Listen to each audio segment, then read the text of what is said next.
बोल सियावर रामचंद्र भगवान की जय। पवन सुत हनुमान जी महाराज की जय। आइए भगवान के चरणों में हाजिरी लगाते हुए रामायण के बालकांड दोहा नंबर 230 से 235 का प्रसंग हम सुनते हैं और उसका भाव समझते हैं। सिय शोभा हिय बरनि प्रभु आपनी दशा विसारी, बोले सुचि मन अनुज सन बचन समय अनुहारी। तात जनक तनया यह सोई, धनुष यज्ञ जेहि कारण होई। पूजन गौरी सखी लय आई, करत प्रकाशु फिरई फुलवाई। जासु बिलोकी अलौकिक शोभा, सहज पुनीत मोर मनु क्षोभा। सो सबु कारण जान विधाता, पर कहीं सुभद अंग सुनु भाता। रघुवंशिन कर सहज सुभाऊ, मन को पंथ पगु धरहि न काऊ। मोहि अतिशय प्रतीत मन केरी, जेहि सपनेहु पर नारी न हेरी। जिन्ह कहि लहहि नरि पुरन पीठी, नहीं पावहि परतिय मनु डीठी। मंगन लहै न जिनके नाही, ते नर बर थोरे जग माही। करत बत कही अनुज सन, मन सिय रूप लोभान। मुख सरोज मकरंद छवि, करई मधिप युपान। आइए भाव समझते हैं। सिय शोभा ही बरनि प्रभु आपनी दशा विसारी, बोले सुचि मन अनुज सन बचन समय अनुहारी। भगवान श्री राम अपने हृदय में सीता जी की शोभा का वर्णन करके और अपनी दशा को विचार कर प्रभु श्री रामचंद्र जी पवित्र मन से अपने छोटे भाई लक्ष्मण से समयानुकूल वचन बोले। कहते हैं, तात जनक तनया यह सोई, धनुष यज्ञ जेहि कारण होई।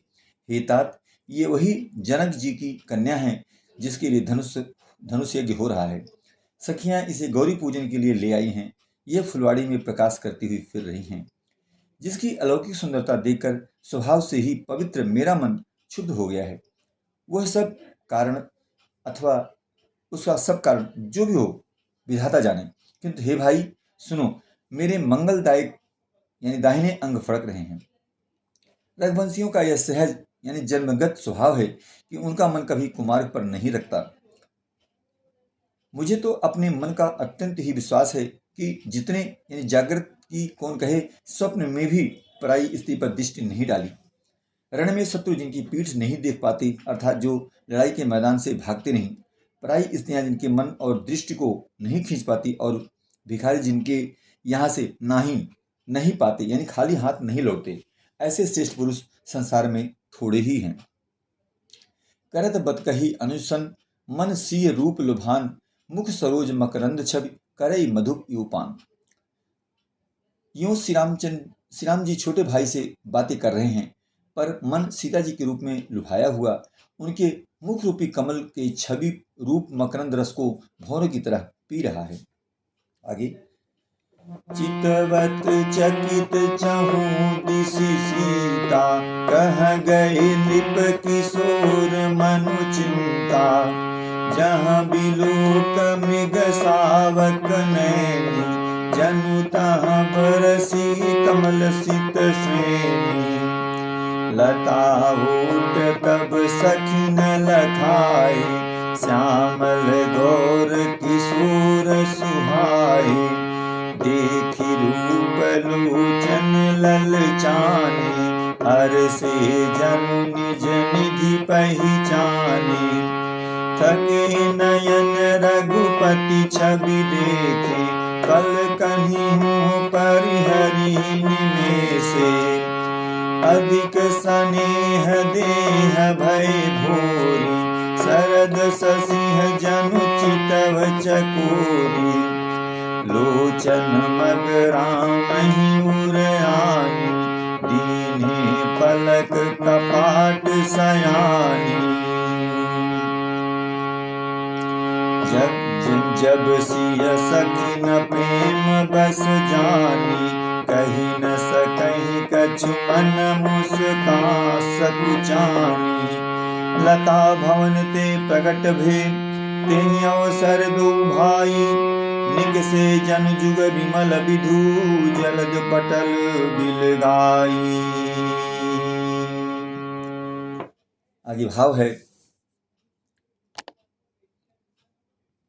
आगे कहते हैं, चितवत चकित चहु दिस सीता, कह गए नृप किशोर मन चिंता। सीता जी चकित होकर चारों ओर देख रही हैं। मन इस बात की चिंता कर रहा है कि राजकुमार कहाँ चले गए।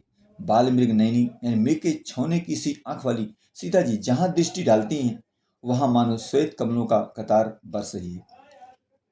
तब सखियों ने लता की ओट में सुंदर श्याम और गौर कुमारों को दिखलाया।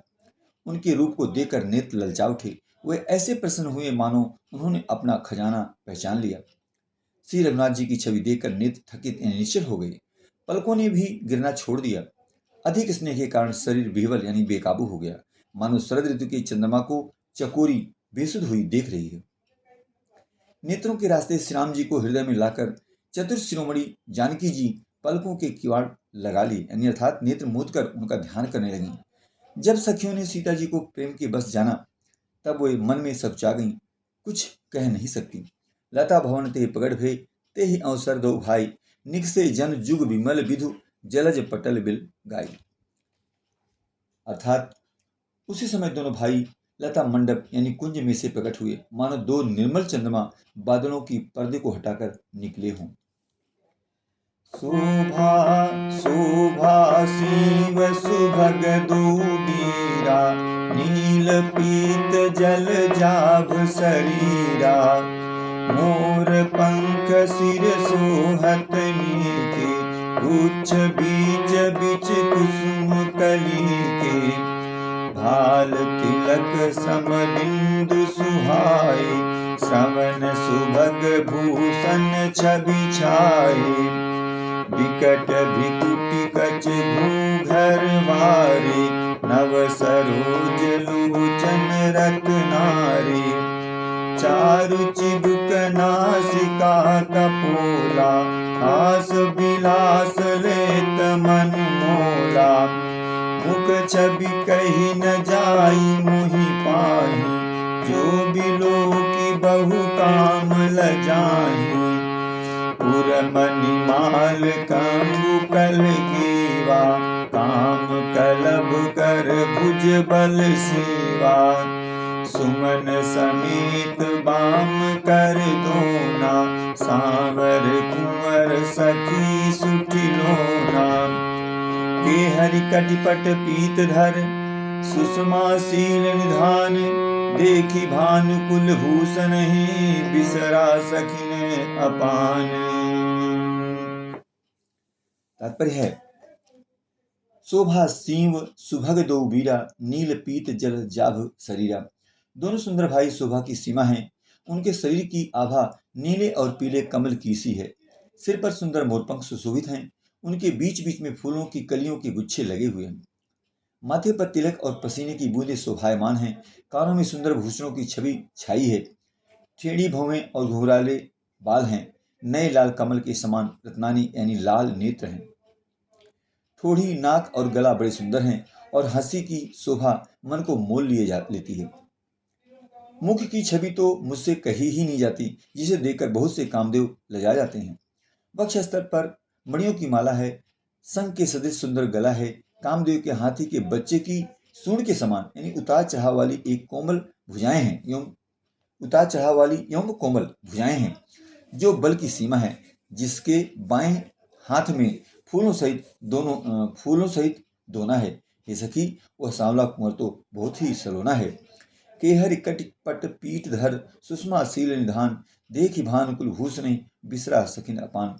सिंह किसी पतली लचीली कमर वाले, पीताम्बर धारण किए हुए शोभा और शील के भंडार, सूर्य के सूर्यकुल के भूषण श्री रामचंद्र जी को देखकर सखियां अपने आप को भूल गईं।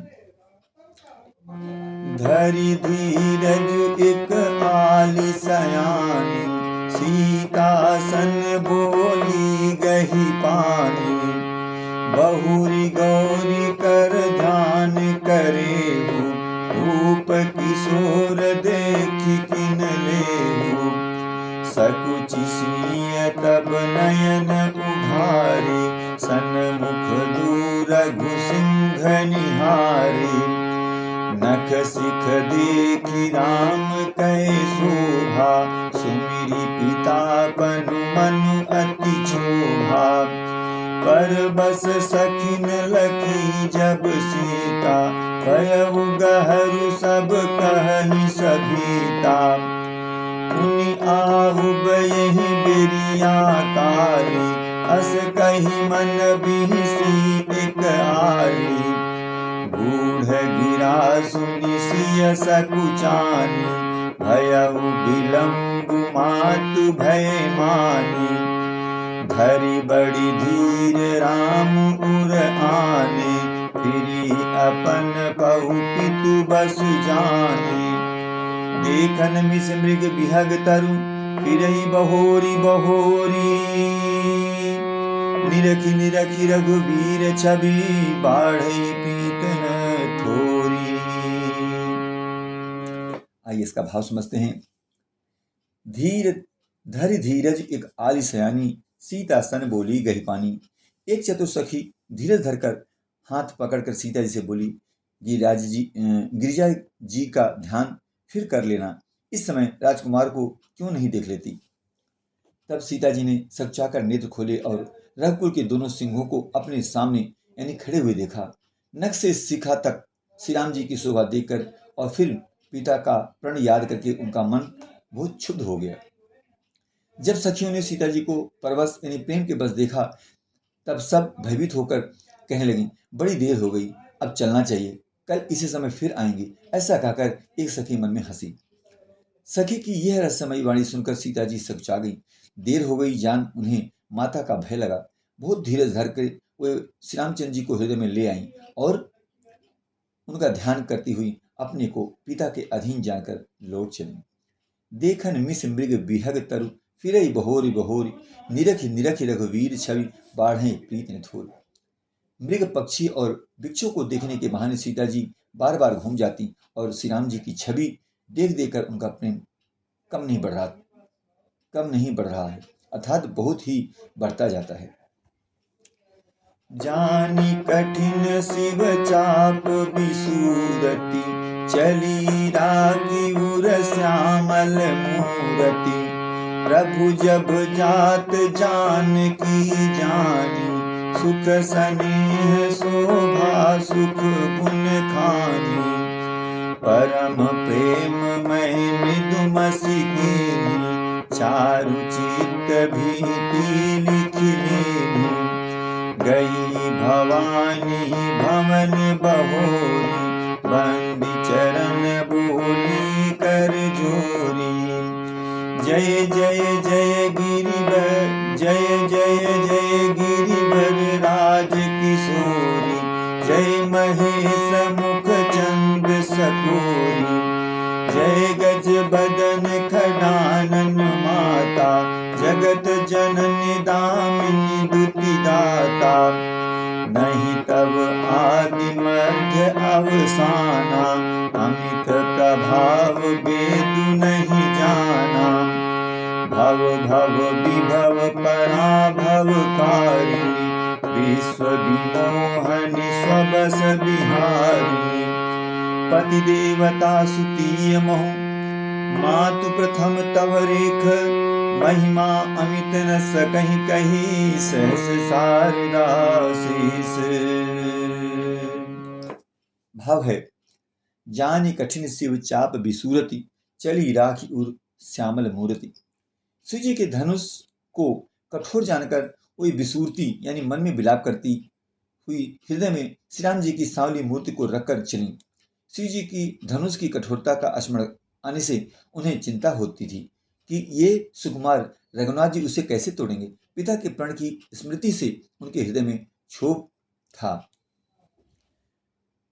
तो था ही, इसलिए मन में विलाप करने लगी। प्रेम बस ऐश्वर्य की इस विस्मृति हो जाने से ही ऐसा हुआ।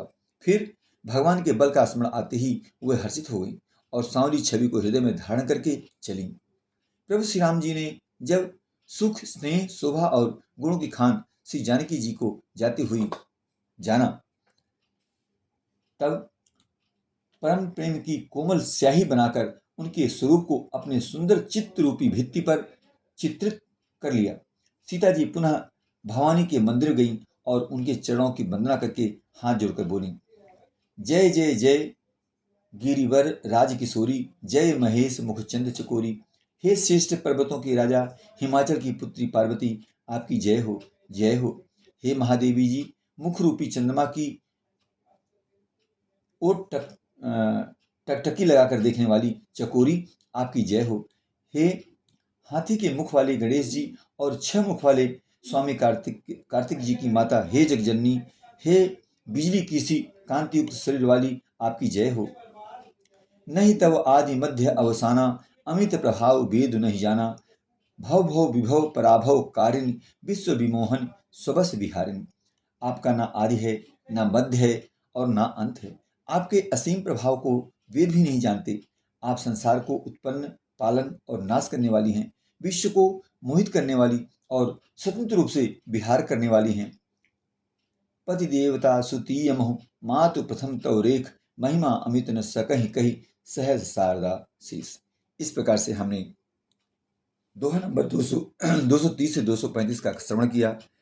अब इसके आगे कथा अगले भाग में। तब तक के लिए जय श्री राम।